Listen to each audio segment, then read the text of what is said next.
আসসালামু আলাইকুম। ওয়েলকাম জানাচ্ছি নাহিদ সুইস কুকিং রুমে। আশা করছি সবাই ভালো আছেন।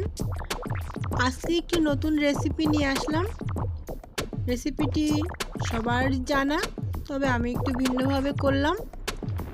যেমন পুষ্টি সমৃদ্ধ একটি খাবার, ক্যালসিয়ামে ভরপুর, শীতের সময় ঈষদুষ্ণ আর গরমের সময় ঠান্ডা ডেজার্ট হিসাবে আমরা খুব পছন্দ করে থাকি। সেটা হচ্ছে সাবুর পায়েস। আমি 1/4 কাপ সাবু ভালো করে ধুয়ে কিছুক্ষণের জন্য ধোয়া অবস্থায় রেখে দিয়েছিলাম। তাতে হালকা হালকা একটু ভেজা ভেজা মতন গাঢ় পানিটা টেনে ঝরঝরে হয়ে গেছে। এখানে যতটুকু সাবু তার 3 গুণ পরিমাণ পানি দিতে হবে। তো পানির বদলে লিকুইড দুধ থাকলে সেটা দিলে ভালো হয়। যেহেতু আমার ঘরে লিকুইড দুধ নাই, তাই আমি এখানে গুঁড়া দুধ দিয়ে রান্না করব। আর এর মধ্যে আমি দিয়ে দিলাম 2টা তেজপাতা, 3টা এলাচ ভালো করে ফেটে দিয়ে দেব 3 টুকরা দারচিনি, 2 টুকরা বলা যায়, ওটাকে ভেঙে 3 টুকরা করা হয়েছে। দিয়ে এই পানিটা আমি কিছুক্ষণের জন্য গরম হতে দেব। পানিটা যখন ফুটে আসবে, এবার এই মশলাগুলো দিয়ে পানিগুলো গরম হবে, তার জন্য ঢেকে দেব, কারণ এই পানির মধ্যে মশলার ফ্লেভারটা যাবে।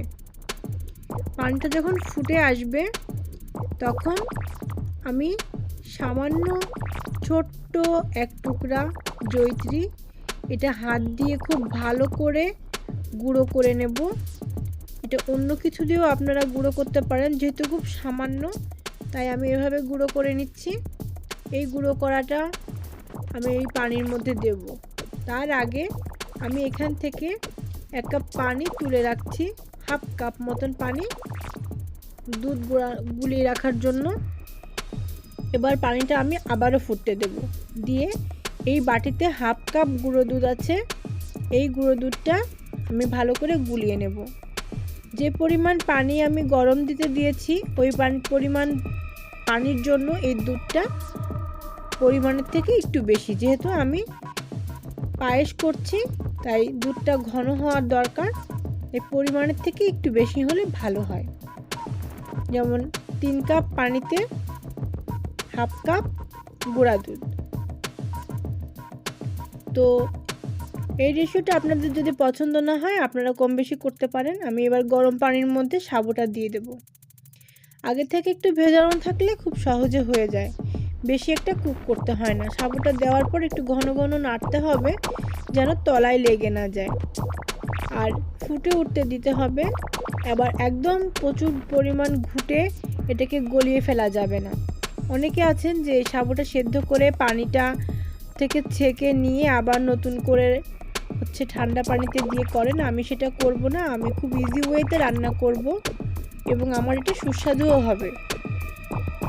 এবার দুধের বাটির দুধটুকু দিয়ে বাটিটাও ধুয়ে একটু পানি দিয়ে দিলাম, দিয়ে খুব সুন্দর করে নাড়বো। এ পর্যায়ে কিন্তু উতলে যেন পড়ে না যায়, সেজন্য পাশে থাকবেন এবং নাড়াচাড়া করবেন।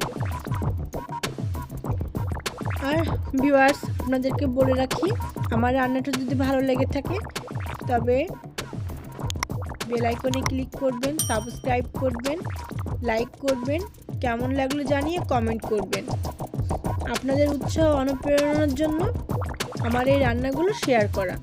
আমি রান্না করতে পছন্দ করি, তবে শেয়ার করছি আপনাদের অনুপ্রেরণা দেখে।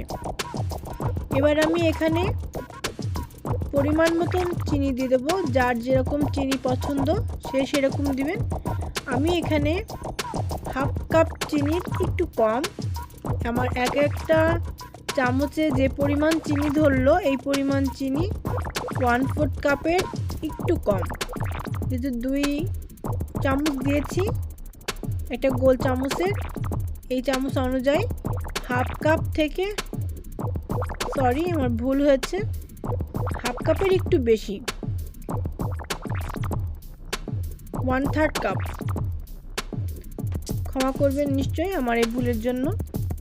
তো এটা দিয়ে আমি সুন্দর করে নাড়াচাড়া করে নেব চিনিটা গলে যাওয়া পর্যন্ত। ভালো করে উতলে নেব এবং সাবু যখন হয়ে আসবে তখন সাবুটা কিন্তু স্বচ্ছ হয়ে যাবে, ভেতরে দানা দানা থাকবে না।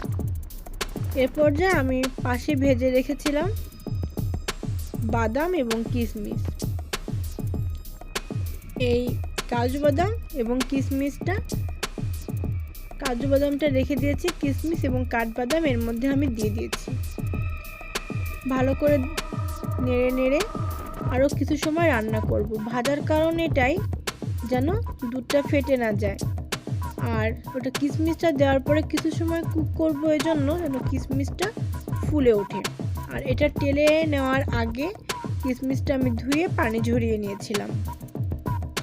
কিশমিশ কিন্তু ভিজিয়ে রাখা যাবে না, জাস্ট ধুয়ে পানি ঝরিয়ে রান্না করে নেব। দেখতে পাচ্ছেন যে সাবুগুলো কেমন ফুটে গেছে এবং সাদা সাদা মতন স্বচ্ছ মতন হয়ে গেছে, ক্লিয়ার দেখা যাচ্ছে। আর খাবারটা কিন্তু উতলে গেছে এবং আমি টেস্ট করে দেখেছি যেখানে যথেষ্ট পরিমাণ মিষ্টি হয়েছে।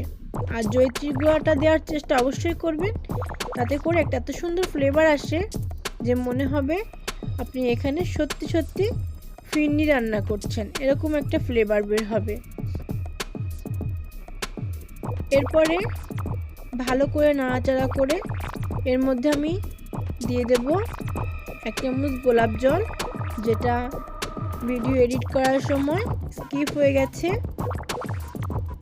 তো রান্নাটা হয়ে গেলে এটা আরেকটু জমে যাবে, সো এটাকে একটু পাতলাই রাখতে হবে। এবার আমি পরিবেশন করে দেখাচ্ছি। এটা আমার একটা রিকোয়েস্ট ছিল, রিকোয়েস্টটা আমার এক আন্টির, তবে সাবুর পায়েস না, মিষ্টি কিছু খাওয়ার জন্য। তো আমি এটা ট্রাই করে দিলাম।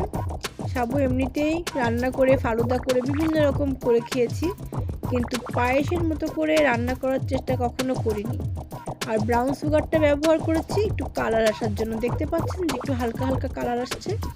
এটা যদি হোয়াইট সুগার দিয়ে করা হতো তাহলে কিন্তু একদম সাদাই আসতো।